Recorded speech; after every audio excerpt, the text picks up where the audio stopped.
Hello viewers, I am your host Sonaka Mendiratta with another episode of South Asia Focus.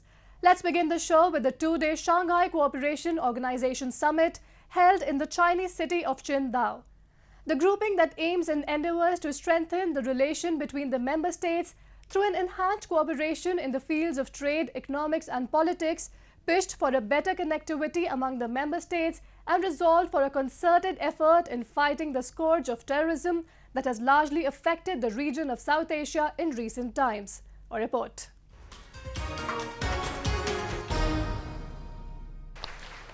Member states, observers and dialogue partners of Shanghai Cooperation Organisation, an 8-member Eurasian bloc which is increasingly being dubbed as one of the most successful groupings in recent times in the global discourse, met for the 18th time in the Chinese city of Qingdao to reinforce the multilateral agenda of a robust trade, wider economic engagements and successful diplomacy among member states. Members signed the Qingdao Declaration and other documents covering fields of security, economic cooperation and people-to-people exchanges. Besides the Qingdao Declaration, more than 10 documents, including a 5-year action plan for implementing the Treaty on Long-Term Good Neighborliness, Friendship and Cooperation of the SCO member states, the joint statement of the heads of member states of the SCO on promoting trade facilitation, the program on cooperation of the SCO member states in countering terrorism, separatism and extremism from 2019 to 2021 were also signed by the leaders. India received a diplomatic shot in the arm when the issue of state-sponsored extremism and terrorism, which it has been a victim of, was given a place in the SCO agenda and widely discussed during the summit. 上海精神在国际上获得了广泛的认同和支持。在上海精神的引领下，本组织不仅在安全、经济、人文等合作领域取得丰硕的成果，在机制建设方面也迈出了历史性步伐。如今，上海合作组织拥有8个成员国、4个观察员国、6个对话伙伴，是维护地区安全、促进共同发展、完善全球治理的重要力量。让我们以青岛峰会为新的起点，高扬上海精神的风帆，齐心协力，乘风破浪，共同开启上海合作组织发展新征程。现在我提议，大家共同举杯，为青岛峰会圆满成功，为各国发展繁荣、人民幸福安康。 Leaders called for a better role for the SCO Afghanistan contact group and asserted that sustained and concerted efforts to make Afghanistan more secure and peaceful was a need of the hour. Afghanistan की स्थिति हमारे साझा क्षेत्र में अतिवाद और आतंकवाद के कुपरिणामों का एक दुर्भाग्यपूर्ण उदाहरण है। मैं आशा करता हूं कि राष्ट्रपति गनी ने जिस भावना से शांति के लिए एक बार फिर से साहसिक कदम उठाए हैं, उस भावना का सम्मान सभी पक्ष करेंगे। हम सबकी यह जिम्मेदारी है कि विगत में जिन कारणों से अफगानिस्तान की एकता, अखंडता, संप्रभुता, विविधता और लोकतंत्र पर आंच आई है, उन्हें न दोहराया जाए। एससीओ के तत्वाधान में अफगानिस्तान के लिए कॉन्टैक्ट ग्रुप में भारत सक्रिय भूमिका निभाएगा। Afghan President Ghani said at the meeting that his country's prospects for becoming a platform for cooperation and connectivity are improving, and having formed a national consensus on peace, the country is firmly committed to political solution to the conflict with the Taliban. The twin evils of terrorism and narcotics must therefore be confronted coherently, comprehensively and cooperatively. The first step in this process is to create a narrative of cooperation on the basis of win-win, conception of Afghanistan as a platform for regional connectivity and cooperation, and then harness the Shanghai spirit to create the necessary action plans for regional cooperation. The graph of India-China camaraderie, which has been moving north owing to the extensive efforts of both countries, got another boost when Indian Prime Minister Narendra Modi and Chinese President Xi Jinping met for the second time in 6 weeks. India and China, two Asian giants in the world economy, committed to further strengthen their trade ties in coming years. President Xi Jinping said that this had been a very successful summit, that the discussions without agenda in a relaxed setting had allowed both leaders to discuss a number of issues, and he described the Wuhan summit as, quote unquote, a new starting point in our bilateral relations. Prime Minister made a similar appraisal, a very positive appraisal. He described this, and I quote, as a milestone, unquote, in our relationship, one which would help in developing mutual understanding, one which would enhance mutual trust, and one which would take the relationship in a forward direction. Despite a growing proximity between India and China in recent days, India, however, outrightly rejected the idea of Belt and Road Initiative as it passes through Indian territory which remains under illegal Pakistan occupation for 7 decades. Narendra Modi said India supports connectivity projects that are inclusive, transparent and respect territorial sovereignty, and expected others also to respect India's sovereignty. India has long maintained that the China-Pakistan Economic Corridor, a key part of the Belt and Road Initiative, passes through Pakistan-occupied Kashmir, which violates its territorial integrity. We have Mr. Kamaraga, a political expert, to talk further on the issue. How do you analyze the strength of SCO as a grouping? Can it be considered one of the strongest blocs in today's times? Of course, it has emerged ever since India has joined SCO. It has become a very powerful bloc because 3 big powers are part of it: India, China, and Russia. Then the other countries of the region, like Central Asian republics, they are very rich in resources, in energy resources and other minerals they have. So this is a grouping. Almost 40% of the world population are living in this area. So it is a very powerful, and at the time, when European Union is having problem and other organizations are facing also problem, disunity you would see within the other groupings. So in this region, this Euro-Asia region, this is the most powerful bloc and which has a lot of influence not only in this region but other regions as well. Like India is having a big support in Africa. Similarly, Chinese are also having support in other countries as well. Russia is a very powerful country in terms of technology, in terms of military strength, and the modern technologies they have. So this group, becomes the most powerful, potent group in the world. Thank you, Mr. Raga. Moving on to Pakistan's Sindh province, where a large number of indigenous Sindhi people are on a hunger strike against the enforced disappearances of political activists and intellectuals. Protests at various locations were also joined by the family members of missing persons as they demanded early release of their dear ones who are allegedly kidnapped by the security forces. We have a report.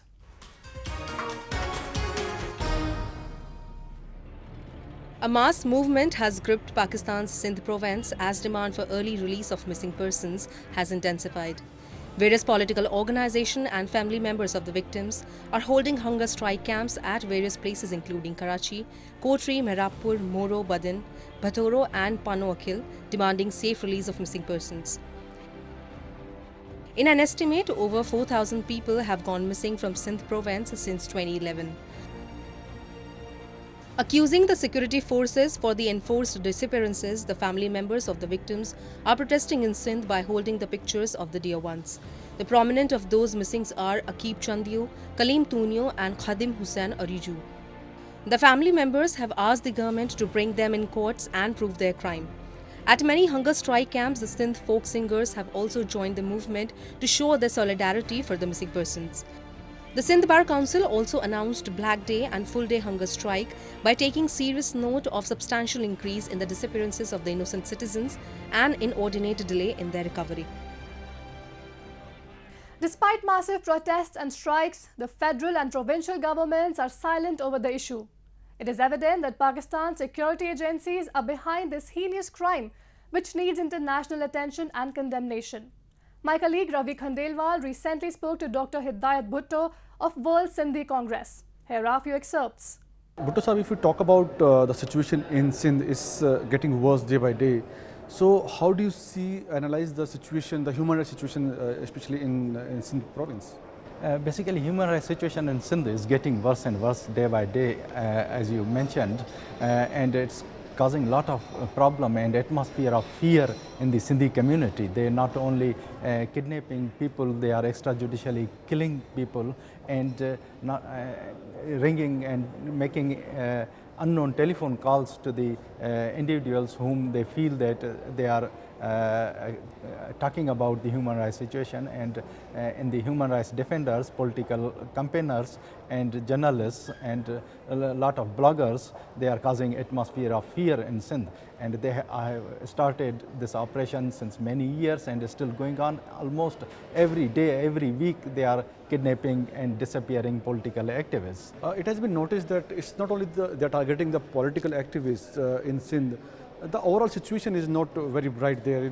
Since Sindh generates 70% of the revenue for Pakistan, there's immense poverty, unemployment is there, the areas are underdeveloped. So, don't you believe there's also a human rights violations in the region? Yes, there is definitely, because it's a wealthy province of Pakistan and produces 70%, even more than that, of the wealth of the Pakistan.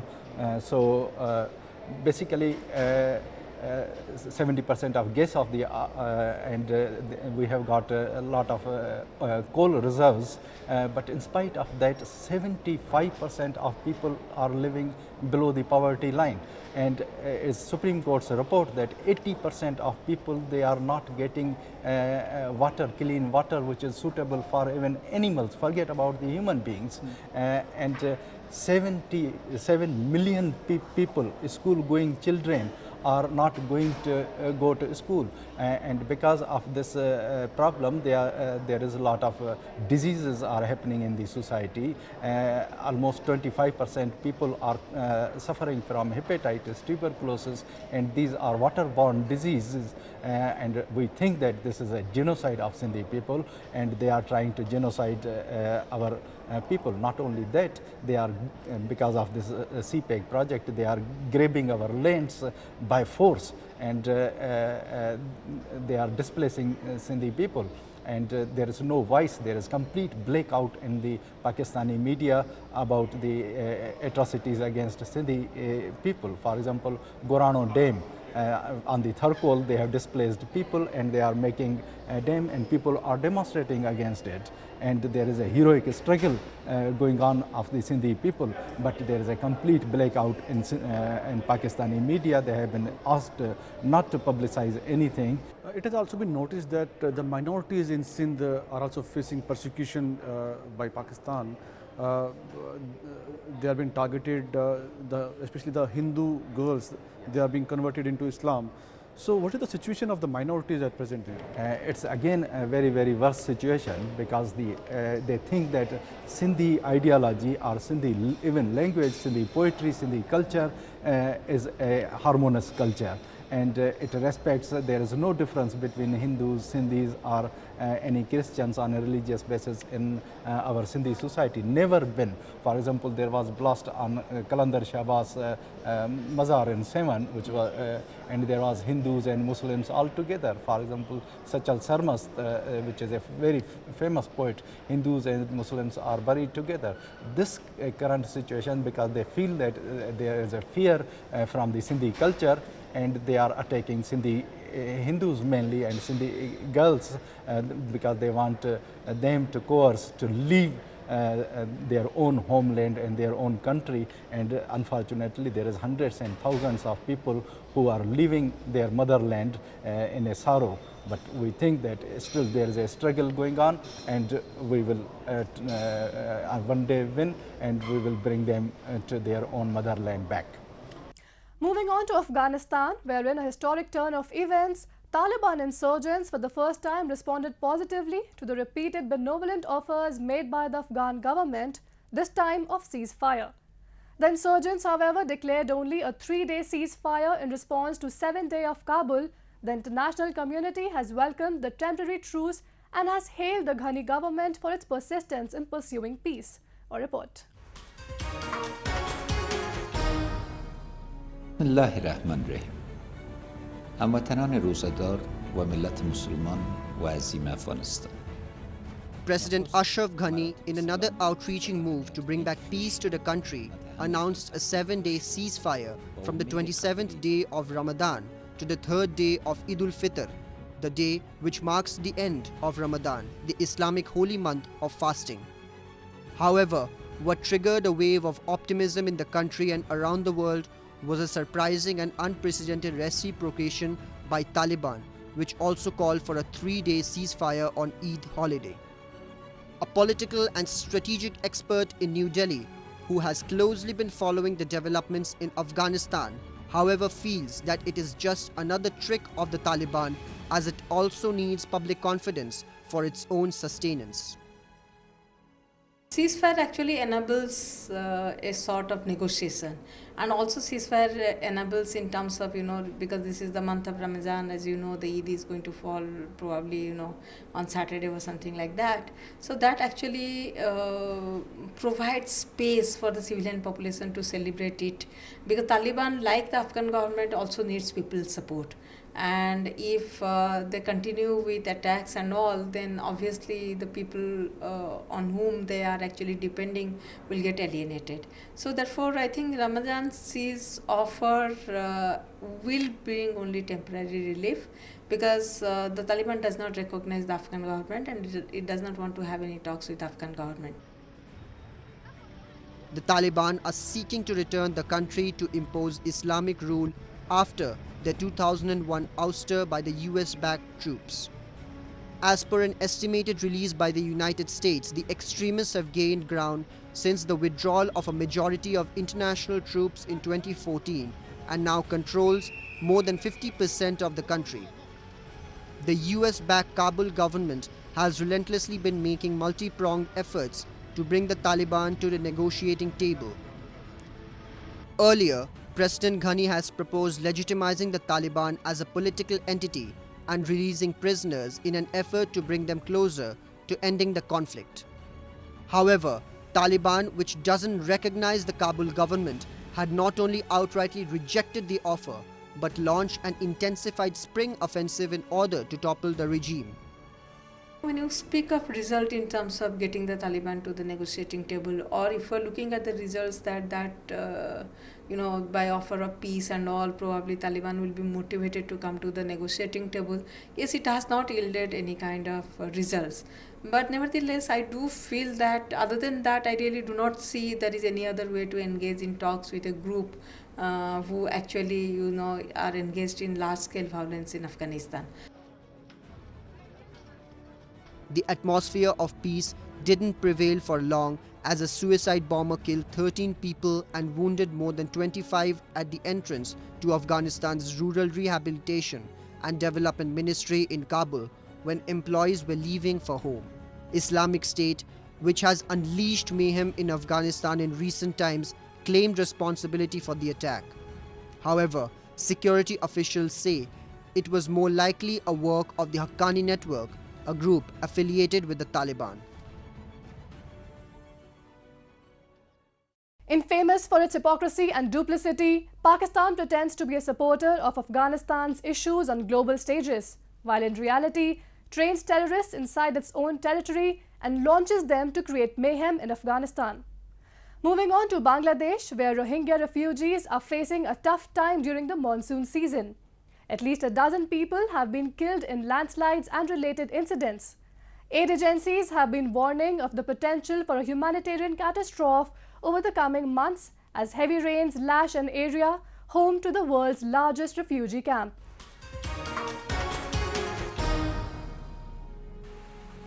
Landslides triggered by heavy monsoon rains have killed at least 12 people in and around Bangladesh border district of Cox's Bazar. One of the 2 Rohingya casualties in Cox's Bazar was a 2.5-year-old boy who died when a mud wall fell on him and his mother. The injured mother is in hospital. Another Rohingya man was killed as a tree weakened by rainfall fell on him. The United Nations said they feared an increase in extreme weather conditions could lead to more damage and loss of life for Rohingya Muslims living in camps as landslides and related incidents were triggered by pre-monsoon rain in southeast Bangladesh. This is an early test for refugees and humanitarian agencies working to support the government of Bangladesh and the response efforts. Torrential rains and winds up to 70 kilometers per hour caused at least 89 reported incidents, including 37 landslides, causing several injuries and 1 confirmed fatality, a child. Nearly 2,500 refugee families, some 11,000 people in all, are affected. For us, this is now all hands on deck. Nearly 29,000 people have been moved to new locations in advance of the monsoon, but the risk of a tragedy remains high. International aid agencies also said there was a big risk of an outbreak of waterborne diseases in the Rohingya camps in Cox's Bazar, where nearly 1 million people live mostly in shacks made of bamboo and plastic sheets that cling to steep, denuded hills. However, given the scope of the refugee population, the sheer size of the settlements and the challenging terrain, we fear that the extreme weather will cause further damage, destruction, and potential loss of life. Based on aerial mapping of the settlements, we estimate up to 200,000 refugees could be at risk of landslides and floods and still need to be moved to safer areas. Of this population, 41,000 are at risk, high risk of landslides. The number of Rohingya in Bangladesh has swelled since last August when an army operation in Myanmar following Rohingya insurgents' attacks on security forces prompted an exodus to Bangladesh. Moving on, a painting exhibition aimed at promoting Indo-Nepal relations by interlinking countries' cultures was organized in Nepal's capital Kathmandu. Various painters from both countries showcased their creativity in Mithila Art Gallery. Have a look.